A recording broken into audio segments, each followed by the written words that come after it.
भाजपा के प्रदेश अध्यक्ष मोहनलाल बड़ौली शुक्रवार को जुलाना पहुंचे। सबसे पहले मोहनलाल बड़ौली नगर पालिका के चेयरमैन पद से भाजपा प्रत्याशी डॉक्टर संजय कुमार के व्यवसायिक स्थान पहुंचे। यहां पर पत्रकारों से बातचीत करते हुए मोहनलाल बड़ौली ने कहा कि जुलाना में भाजपा प्रत्याशी की जीत निश्चित है, क्योंकि भाजपा ने विकास की कोई कमी नहीं छोड़ी है। इसके साथ ही जुलाना की बेटी को दिल्ली में मुख्यमंत्री बना जुलाना के लोगों को पूरा मान सम्मान दिया है। चाहिए कि वे भाजपा से चेयरमैन पद के प्रत्याशी डॉक्टर संजय कुमार को भारी मतों से जीत दिलाए। बड़ौली ने कहा कि लोकसभा और विधानसभा चुनाव में भाजपा ने जुलाना की जनता से जो भी वायदे किए थे उन्हें पूरा करने का काम किया जाएगा।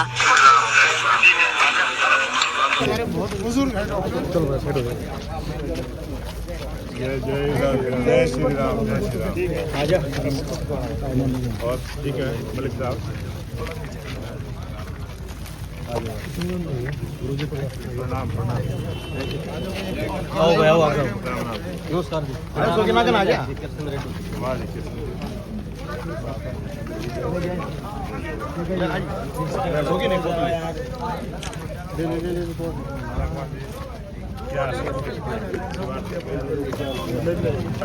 मोहनलाल जी का जय श्री राम।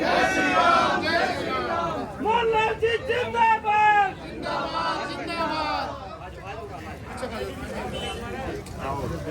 आज ये जुलाना विधानसभा की और जुलाना ही नगर पालिका का चुनाव है और इस चुनाव में भारतीय जनता पार्टी पहली बार सिंबल पर चुनाव लड़ रही है और पहले भी भारतीय जनता पार्टी की विचार के चेयरमैन यहाँ रहे हैं और अब की बार कमल के फूल का चेयरमैन यहाँ से बने और सभी पार्षद भी भारतीय जनता पार्टी के विचार के जीत के आए। इसलिए मैं अपील करता हूं कि जुलाना की जनता जो आज डबल इंजन की सरकार हरियाणा प्रदेश में नायब सिंह सैनी जी के नेतृत्व में चल रही है, छोटी सरकार भी ट्रिपल इंजन की सरकार जुलाना में जब चलेगी तो 3 गुना गति के साथ विकास के काम होंगे। और अभी कल ही दिल्ली में जो मुख्यमंत्री बनी वो जींद जिले से है और इसी जुलाना से है। जुलाना की एक बेटी को जो मान सम्मान दिल्ली की मुख्यमंत्री बना के भारतीय जनता पार्टी ने पूरे हरियाणा प्रदेश के गौरव को बढ़ाने का काम किया है। मैं अपने राष्ट्रीय नेतृत्व का भी धन्यवाद करता हूं और जुलाना की जनता से भी अपील करता हूं कि एक तरफा जो वातावरण यहाँ पूरे हरियाणा में बना है, जुलाना में भी उसमें पूरे बहुमत के साथ भारतीय जनता पार्टी के जो भी प्रत्याशी यहाँ पे हैं, वार्डों में हैं, हमारे चेयरमैन हैं, 2 मार्च को कमल के फूल का बटन दबाकर और अपनी भारतीय जनता पार्टी की अपनी सरकार को चुनने का काम करें। इतना सा ही निवेदन मैंने आज जुलाना की जनता से करने के लिए आया हूँ और 10-11 प्रोग्राम यहाँ पर हैं, सभी जगह मैं जाऊँगा और जनता से सीधा संवाद करूँगा। बड़े नेता भी आएंगे चुनाव प्रचार के लिए, बात कीजिए।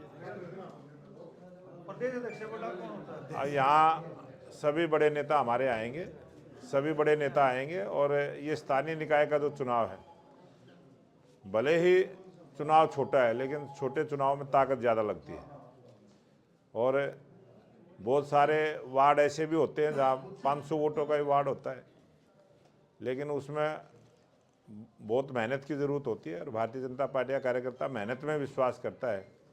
हर घर जाएंगे, हर वोटर से मिलेंगे और स्पष्ट बहुमत की सरकार, जिस प्रकार से डबल इंजन की सरकार इस विधानसभा में बनाने का काम किया है, ट्रिपल इंजन की सरकार हरियाणा प्रदेश में भारतीय जनता पार्टी की बने, इसका निवेदन प्रार्थना करेंगे और 2 मार्च को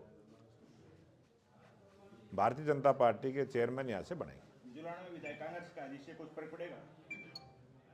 अब सरकार भारतीय जनता पार्टी की है, अगर कोई विकास के काम कराने होंगे तो भारतीय जनता पार्टी की जब नीचे से ऊपर तक सरकार होगी कोई अड़चन नहीं आएगी और ये सुनने का मौका भी नहीं मिलेगा। अगर गलती से कोई दूसरे विचार का चुना गया तो पूरे 5 साल वो एक ही उलाना देगा जनता को कि मेरी सरकार नहीं है, मैं काम नहीं करा पाऊंगा। तो इस काम से बचने के लिए और 3 गुना गति के साथ काम हो, नॉन स्टॉप हरियाणा में जो हमने विकास का नारा दिया है उसको मजबूत करने का काम, ये जुलाना की जनता बड़ी शानी जनता है और विधानसभा चुनाव में भी यहाँ जुलाना नगर पालिका से भारतीय जनता पार्टी की जीत हुई थी और अब इस चुनाव में और बड़े मार्जिन के साथ भारतीय जनता पार्टी की जीत होगी। उपमंडल बना दिया गया, लेकिन यहाँ पर एसडीएम का जो ऑफिस है वो भी तहसील कार्यालय में, क्या मानते हैं आप? सभी चीज़ें धीरे धीरे विकसित होती हैं और जो मैंने बात कही है कि 3 गुना गति के साथ विकास के काम होंगे। जब नीचे से ऊपर तक की सरकार होगी तो सारे काम होंगे, बढ़िया होंगे और समय से पहले होंगे। 2016 में सेक्टर काटने की बात हुई थी, लेकिन आज तक वो फैसिलिटीज यहाँ लोकसभा चुनाव में भी मैंने एक बात जनता के बीच में कही थी कि यहाँ हम सेक्टर डेवलप करेंगे, यहाँ कोई इंडस्ट्रियल सेक्टर भी लेके आएंगे, उस प्रकार की हमारी योजना है। और ये जैसे ये चुनाव पूरा होगा तुरंत सभी काम जो विकास की गति को बढ़ाने का हमने काम करना है उसको पूरा करेंगे। जुलाना में पेयजल के लिए आज सीवर का पानी आ रहा है जी। आज जुलाना में आप देखेंगे किस प्रकार की सड़कें बनी हैं। जिस प्रकार से जुलाना विधानसभा पिछड़ी हुई विधानसभा की गिनती में आती थी, इन 5 सालों में ये अग्रणी हल्का होगा और बहुत सारे विकास के नए काम यहाँ पर होंगे। ठीक है जी, आप